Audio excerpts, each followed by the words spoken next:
Bon, on va commencer cette fois-ci avec une histoire qui vient d'arriver. Un commerçant, un businessman, qui habite à New York et qui est arrivé en Floride. Et il se fait attaquer par deux grands chiens. Ils l'ont mordu, ils l'ont vraiment massacré. Et le patron du chien, il a tout essayé de les tenir, il n'arrivait pas. Et bon, il y avait une dame qui a remarqué ce qui se passe, elle a appelé la police. Et la police a dit à ce monsieur, si tu te plains, selon la loi, on va tuer les chiens. Et le gars, il s'est mis à supplier, non, ne te plains pas, je te garantis que je ne sais pas qu'est-ce qui s'est passé. Et entre-temps, il lui dit, et tu sais, moi aussi, je suis juif. Et alors, il lui dit, ah bon? Alors, je vais te demander une chose. Je vais te demander une chose, juste mets les tefilines. Alors, il lui a dit, ok, mais j'ai jamais mis de ma vie les tefilines. Il n'y a pas de problème, je vais te montrer comment. Et incroyable, il lui a mis les tefilines, ils sont devenus des bonnes amies. Et cette personne a dit, moi, je ne pose pas de plainte.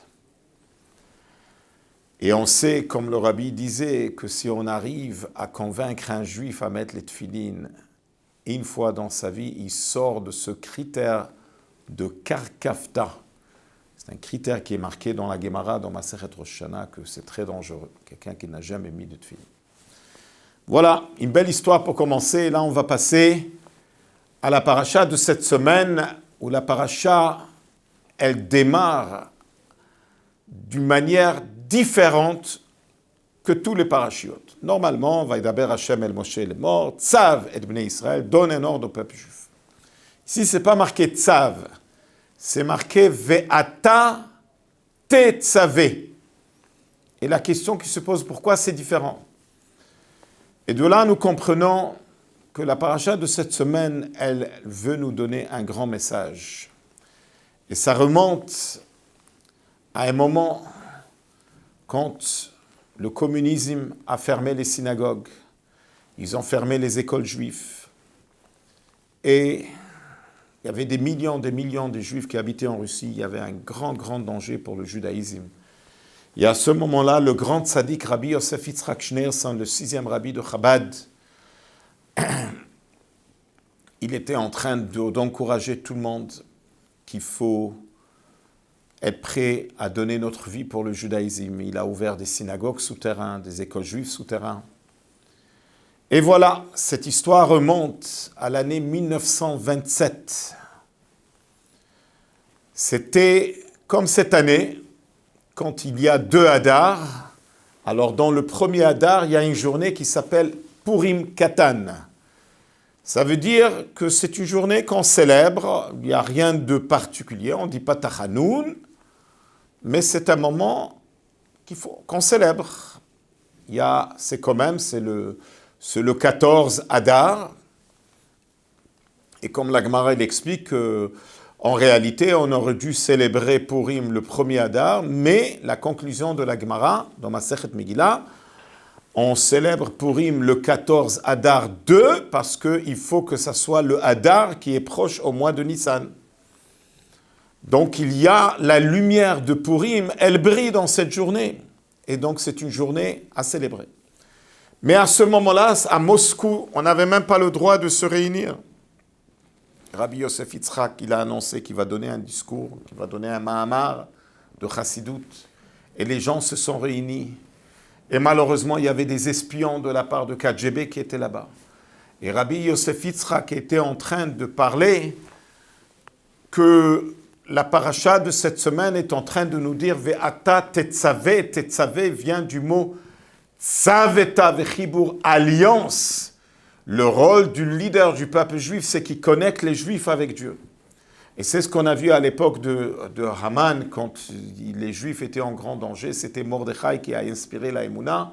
C'est pareil, Moshe Rabbeinu qui a inspiré la Emouna. Et de là, on comprend que c'est devenu un mahamar important. Le rabbi donnait une grande importance à ce discours qui a été donné en 1927 parce qu'il a été donné dans un moment de danger.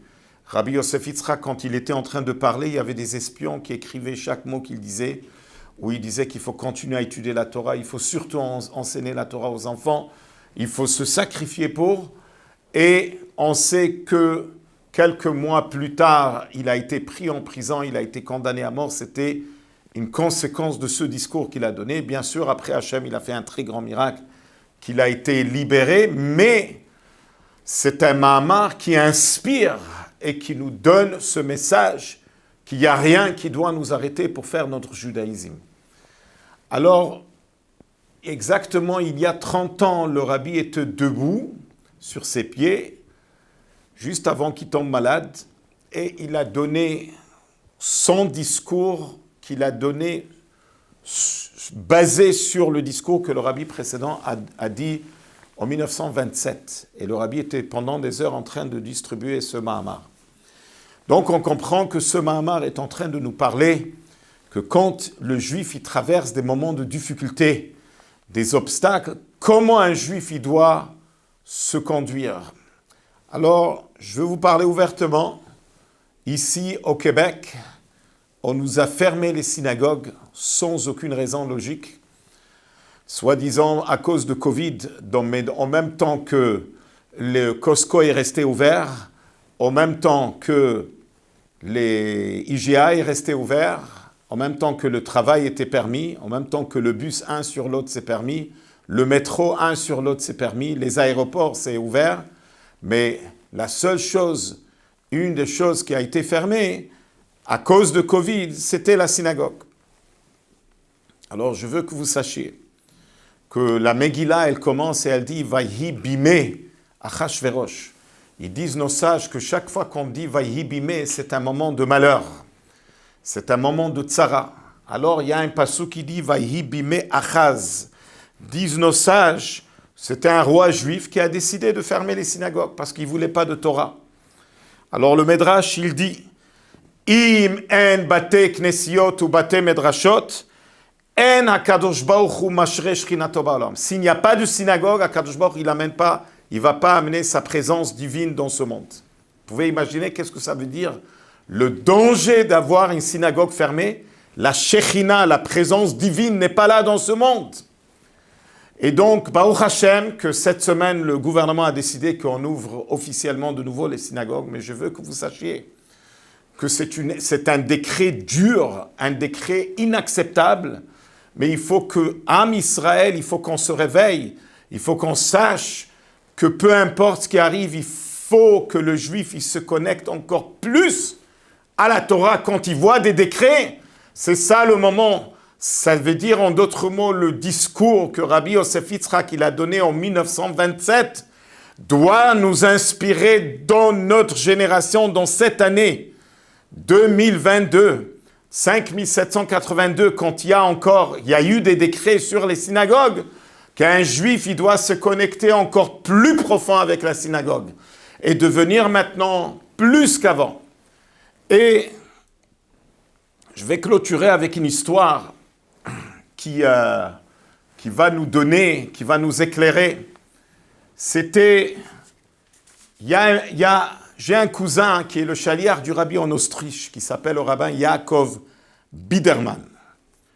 Alors, il y avait une dame de l'âge de 85 ans qui s'appelle Margarita Hayas. Et elle a rencontré le chaliard du rabbi qui est venu en Autriche en 1981. Et elle lui a raconté, en 1995, elle dit, « Toi, tu penses que toi, tu es le premier chaliard du rabbi en Autriche, mais moi, je fais une shlichut du rabbi avant que toi tu arrives en Autriche. Et elle dit, voilà, en 1959, je me suis rencontré avec le rabbi. Et elle a dit au rabbi qu'elle s'en va en Autriche parce que c'est l'endroit où elle est née avant la guerre. Le rabbi a demandé est-ce qu'elle est prête à lui faire une faveur, si elle peut aller visiter Dr Viktor Frankl, le chef de département neurologue en Autriche, en Vienne, et passez-lui un bonjour et donnez-lui le message qu'il doit être fort et qu'il doit continuer à faire son travail. Et s'il va continuer avec persévérance, le succès est assuré. Margarita, elle est arrivée à l'hôpital à Vienne en train de chercher le professeur. On lui a dit, le professeur, ça fait 2 semaines qu'il n'est pas venu. Elle a commencé à chercher jusqu'à qu'elle a trouvé l'adresse de sa maison. Elle a tapé à la porte et elle a demandé, il y a une dame qui ouvre la porte et elle dit, est-ce que professeur Frankl, il habite ici? Et il est venu, tout énervé. Et elle lui a dit, je vous donne un bonjour du rabbi de Schneerson de New York. Il a envoyé un message qu'il faut que vous soyez forts et de continuer votre travail avec persévérance et à la fin vous allez réussir. Le médecin est debout et ses yeux se remplissent de larmes. Et il a dit que lui, il pensait d'arrêter son travail et il pensait même quitter Vienne. Mais maintenant, puisqu'il a reçu ce message du rabbi, il va penser de nouveau. C'est-à-dire, Dr. Frankl, il est venu avec une idée extraordinaire. Parce que lui, il est passé par ce moment difficile des nazis, et il a développé ce secret. Qu'est-ce qui cause à des gens de se battre pour leur vie, et qu'il y a des autres qui se désespèrent. Et il a découvert ceux qui ont une raison pour vivre, ils vont tout faire se battre pour leur existence. Il y avait quelqu'un qui avait un enfant qui attendait à la maison, alors il croyait que s'il va tenir durant cette guerre, la Deuxième Guerre mondiale, il va retourner à cet enfant. Difficile des nazis.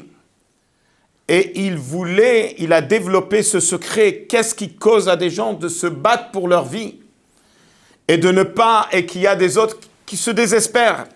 Et il a découvert ceux qui ont une raison pour vivre, ils vont tout faire se battre pour leur existence. Il y avait quelqu'un qui avait un enfant qui attendait à la maison, alors il croyait que s'il va tenir durant cette guerre, la Deuxième Guerre mondiale, il va retourner à cet enfant. Un autre, il avait un livre qu'il a commencé à écrire, il avait le rêve de finir ce livre. Alors, Dr. Frankl, il avait l'habitude d'annoncer cette phrase, « Celui qui a le pourquoi, il pourra tenir ». Et donc, c'est tout un système qu'il a développé, que chacun, il doit avoir un but pourquoi il vit dans ce monde, une action de bonté. Mais il y avait ceux qui se moquaient de lui. Et c'est pour cela qu'il était découragé, il voulait arrêter tout cela. Et quand il a reçu le message du rabbi, n'abandonne pas, c'était le vaccin qu'il attendait. Il est retourné à son travail avec plein de motivation. Un moment plus tard, en 1959, son livre a été traduit en anglais. Son livre, c'est « Un homme cherche une signification ». Et il a été traduit en dizaines de langues et il a été vendu à des millions de copies. Shabbat Shalom.